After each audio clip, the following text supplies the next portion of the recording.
ሰላም ጤና ይስጥልን የተወዳችሁና የተከበራችሁ የፍጹም ስፖርት ቻናል ቤተሰቦች የሰዓቱን ትኩስና አዳዲስ ስፖርታዊ መረጃዎችን አጠናክረን ይዘንላችሁ መጥተናል። በዛሬ ምሽቱ ስፖርታዊ ጥንክራችን አርሴናል ከዊጋን ጋር የነበረውን የኤፍኤ ካፕ ጥሎ ማለፍ ጨዋታን ጨምሮ ሌሎች አዳዲስና ትኩስ ስፖርታዊ መረጃዎችን አጠቃለን ይዘንላችሁ መጥተናል። እስከ ፕሮግራሙ ፍጻሜ ድረስ ላይክ፣ ሼር፣ ሰብስክራይብ እያደረጋችሁ አብራችሁን ቆዩ።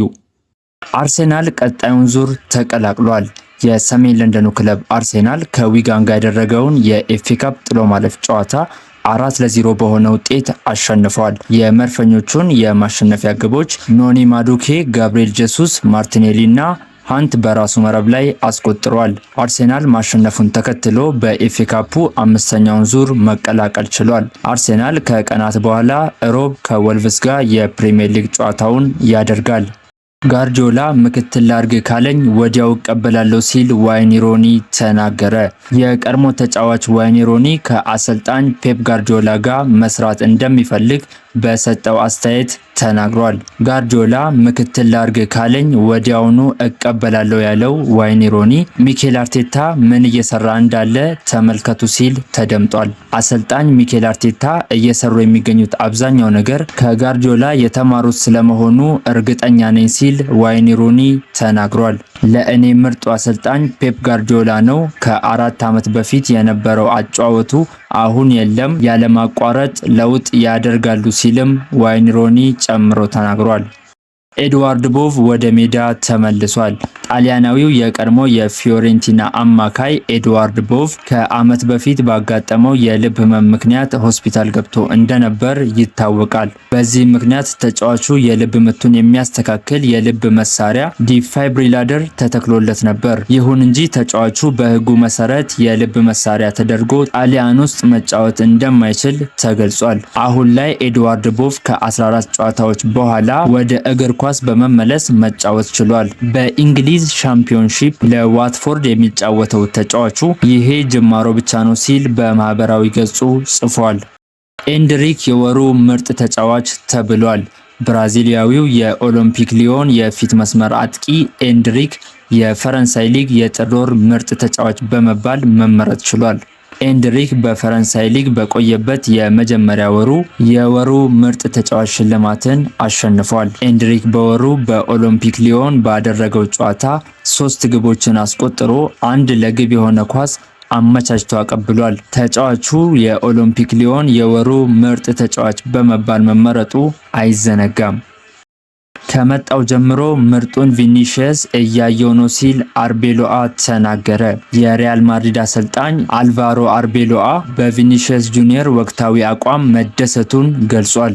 እዚህ ከመጣው ጀምሮ አስደናቂውን ቪኒሺየስ ጁኒየር እያየው ነው ሲሉ አሰልጣኝ አርቤሎአ ተናግረዋል። ቪኒሺየስ ከዓለም ምርጥ ተጫዋቾች አንዱ ነው ያሉት አሰልጣኙ እሱ አስደናቂ ሰው ነው፣ እሱን ስላለን እድለኞች ነንም ብለዋል። ቪኒሺየስ ጁኒየር በአሰልጣኝ አርቤሎአ ስር ባደረጋቸው 7 ጨዋታዎች 6 የግብ ተሳትፎ ማድረግ ችሏል።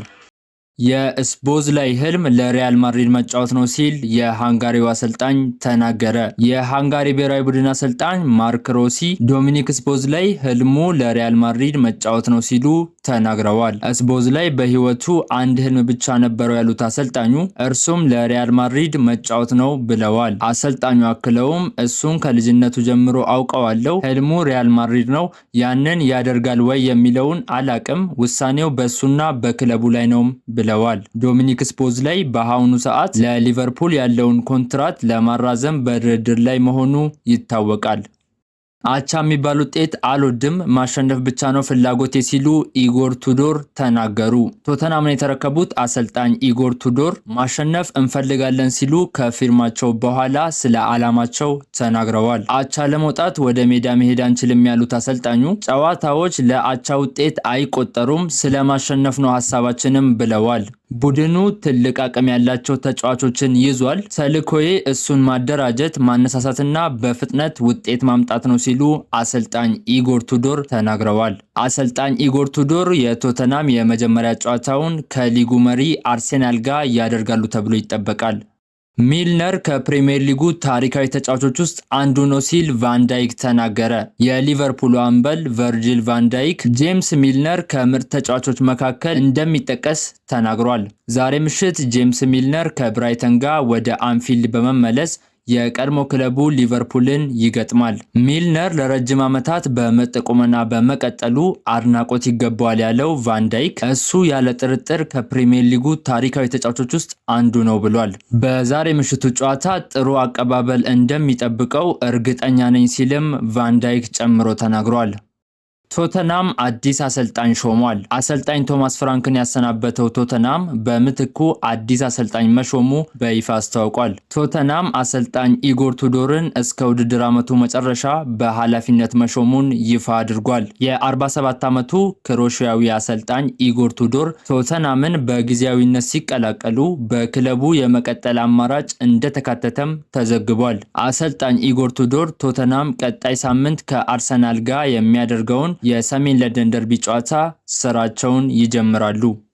ቶተናም ሉካስ ቤርግቫልን ሊሸጠው ይችላል። በጥር የተጫዋቾች ዝውውር መስኮት ቼልሲና አስቶን ቪላ ሉካስ ቤርግቫልን ለማስፈረም ጠይቀው ነበር። ይሁን እንጂ ቶተናም ከተቀናቃኝ ክለቦች የቀረበውን የዝውውር ጥያቄ ውድቅ ማድረጉን ዘ አትሌቲክ ዘግቧል። ቶተናም በሚቀጥለው ክረምት የዝውውር መስኮት ተጫዋቹን ለማቆየት ትልቅ ፈተና ሊጠብቀው እንደሚችል ተዘግቧል። ሉካስ ቤርግቫል በክለቡ የመጀመሪያ ዓመት የቡድኑ ትልቅ ተጫዋች እንደነበር የሚታወስ ሲሆን የቶተናም የዓመቱ ምርጥ ተጫዋች በመባልም መመረጡ አይዘነጋም። አሰልጣኝ ቶማስ ፍራንክ በዚህ ዓመት ተጫዋቹ ከሚመርጠው የአማካኝ ቦታ ወደፊት እንዲወጣ አድርገው ሲያጫውቱት ነበር። ይህ የተጫዋቹ ሁኔታ የረጅም ጊዜ አድናቂዎቹ ቼልሲና አስቶን ቪላ ትኩረት እንዲያደርጉበት ማስቻሉ ተዘግቧል። ለሰዓቱ ያጠናከርናቸው ዜናዎች እነዚህን ይመስላሉ። አብራችሁን ስለቆያችሁ ከልብ አድርጌ አመሰግናለሁ። መልካም ቀን ተመኘውላችሁ።